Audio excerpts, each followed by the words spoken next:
میں حق پرستوں کی ایک قبیل سے ہوں،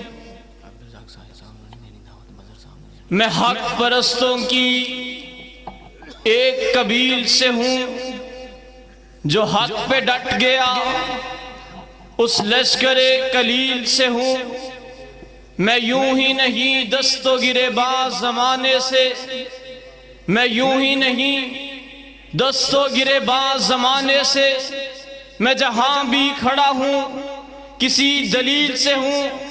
حضرات و حاضرین، جس طرح آپ احباب بخوبی اس بات سے آگاہ ہیں کہ آج کی یہ کانفرنس سیرت سیدنا تاجدار ختم نبوت صلی اللہ علیہ وآلہ وسلم کے عنوان سے انعقاد پذیر ہے، اور میں ذاتی طور پر اللہ رب العالمین کی عظمت کو گواہ بنا کر آپ کی موجودگی میں اور اپنے قائدین کی موجودگی میں یہ بات اور اس کا اظہار کرنے میں کوئی عار محسوس نہیں کرتا۔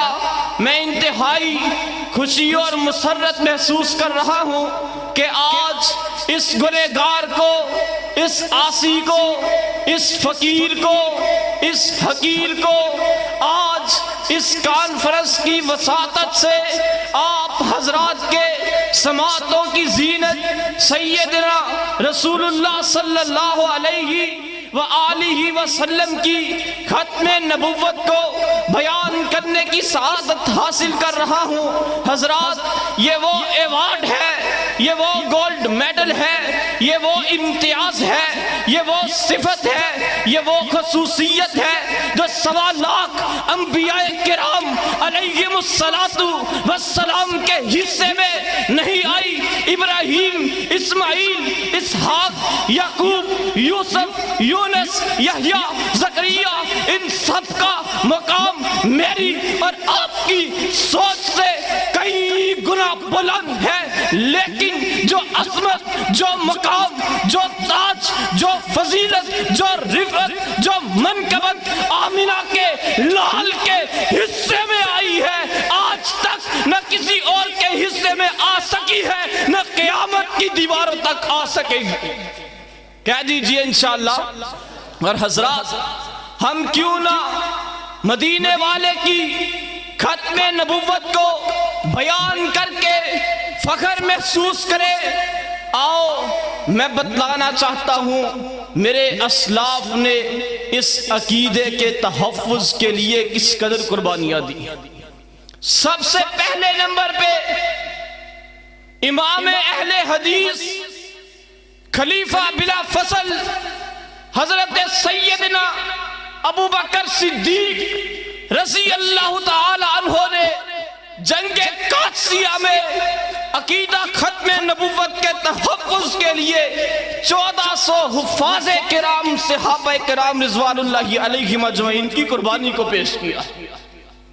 حضرات، جو لوگ ان عظیم اور برگزیدہ ہستیوں کے اوپر دشنام ترازی کرتے ہیں، میں ان سے علم کی طرف لے کر، تحقیق کی جستجو لے کر یہ پوچھنا چاہتا ہوں، اے ظالموں، مجھے بتلاؤ تم نے ذاتی طور پر دین کے لیے کیا ہی کیا ہے؟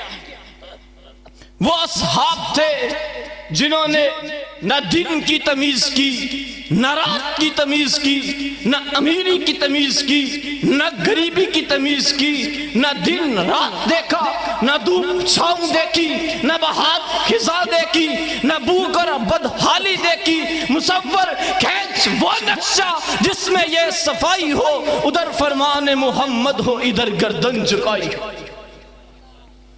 جب قربانیوں کا وقت تھا، وہ ایسے قربانیاں دیتے رہے، جان دے دی ہوئی اسی کی تھی۔ حق تو یہ ہے کہ حق ادا نہ ہوا، وہ دین کی خاطر تن من دھن قربان کر گئے، تو دین کی خاطر کچھ کر بھی نہ سکا۔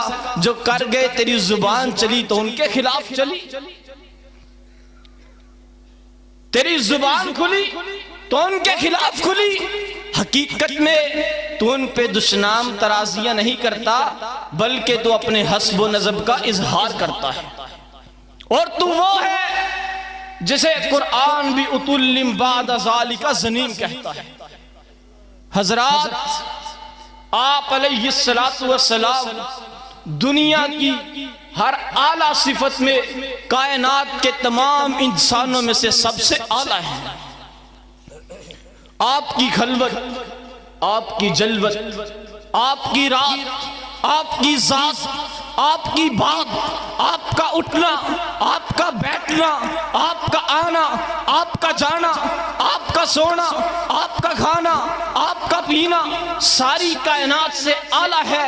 اسی لیے تو حضرت سیدنا حسان بن ثابت رضی اللہ تعالیٰ عنہ یہ کہنے پر مجبور ہوئے، وَأَحْسَنُ مِنْكَ لَمْ تَرَقَتُ عَيْنِي وَأَجْمَلُ مِنْكَ لَمْ تَلِدِ النِّسَاءُ خُلِقْتَ مُبَرَّأً مِنْ كُلِّ عَيْبٍ كَأَنَّكَ قَدْ خُلِقْتَ كَمَا تَشَاءُ۔ اور کسی طرف سیدہ ام المومنین عائشہ رضی اللہ تعالیٰ عنہ یہ کہتی ہوئی نظر آتی ہیں، لَنَا شَمْسٌ وَلِلْآفَاقِ شَمْسٌ، ایک عائشہ کا سورج ہے، ایک آسمان کا سورج ہے۔ آسمان کا سورج غروب ہونے کے لیے طلوع ہوتا ہے، عائشہ کا سورج ہمیشہ کے لیے طلوع ہونے کے لیے آیا۔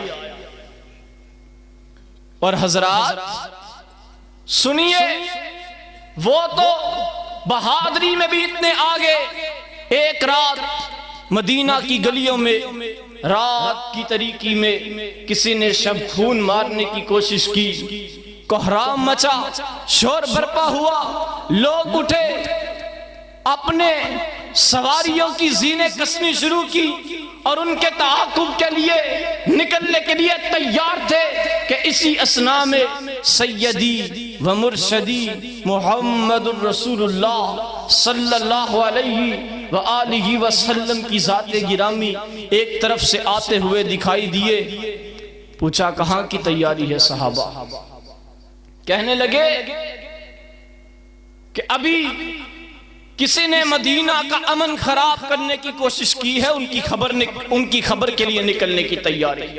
اور سنو، اسی طرح جو میرے پیارے ملک پاکستان کا امن خراب کرنے کی کوشش کرے گا، یہاں کی فضا کو ہموار نہیں رہنے دے گا، فرقہ واریت کی چنگاڑی کو سلگانے کی ناپاک کوشش کرے گا، انشاءاللہ الرحمن جب تک علامہ شہید کے روحانی فرزند زندہ ہے، اپنے سروں پر کفن باندھ کر ایسے لوگوں کو روکتے بھی رہیں گے اور ٹوکتے بھی رہیں گے۔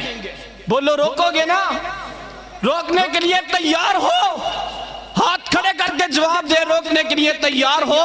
جنہوں نے اپنی ماں کا دودھ پیا ہے ہاتھ کھڑے کر کے بلند کر کے جواب دے، ختم نبوت کے لیے ہر قسم کی قربانی دینے کے لیے تیار ہو؟ انشاءاللہ آج اگر یہ اٹھے ہاتھ ہی ہمارے اعمال نامے میں درج کر لیے جائیں تو ہماری نجات کا ذریعہ بن سکتے ہیں۔ حضرات، یہ ایک ایسا عنوان ہے جس کے اوپر ہمارے اسلاف نے زندگیاں قربان کر دی۔ اگر کلمی جہاد دیکھیں اور اگر علمی جہاد دیکھیں اور اگر مباہلے کا میدان دیکھیں، ہمیں کہیں مولانا اسماعیل علی گڑھی رحمت اللہ علیہ، کہیں مولانا عبدالحق غزنوی رحمت اللہ علیہ، کہیں مولانا ثناء اللہ عمر سری رحمت اللہ علیہ، کہیں حضرت مولانا امام العصر علامہ احسان الہی شہید رحمت اللہ علیہ قادیانیت کا رد کرتے ہوئے نظر آتے ہیں۔ اور میں انتہائی اہم مسئلے کی طرف توجہ دلانا چاہتا ہوں۔ عام طور پہ جب ختم نبوت کی بات ہوتی ہے ہمارے ذہنوں میں قادیانیت ہی ابھرتی ہے۔ حقیقت میں ختم نبوت کے اوپر ڈاکہ ڈالنے والے صرف قادیانی نہیں ہیں۔ آستین کے سانپوں کا پہچانو، اگر نہیں پہچانو گے، نہ سمجھو گے تو مٹ جاؤ گے، تمہاری داستان تک نہ ہوگی داستانوں میں۔ اہل حدیثوں، آج یہ فقیر آپ سے ملتمس ہے، آپ سے اس جلسے کی وساطت سے التجا کر رہا ہے، آج بھی اگر ہم اپنے مشن کو لے کر بیدار نہ ہوئے، آج بھی اگر ہم نے اس پرفتن اور پرآشوب دور میں ہم نے آج اپنے اوپر بحیثیت مسلمان عائد ہونے والے حقوق و فرائض کا جائزہ نہ لیا، ان کی ادائیگی نہ کی، ہماری آنے والی نسلیں ذہنی غلام بھی ہوں گی، جسمانی غلام بھی ہوں گی۔ اللہ تعالی ہمیں ہر قسم کی غلامی سے محفوظ فرمائے۔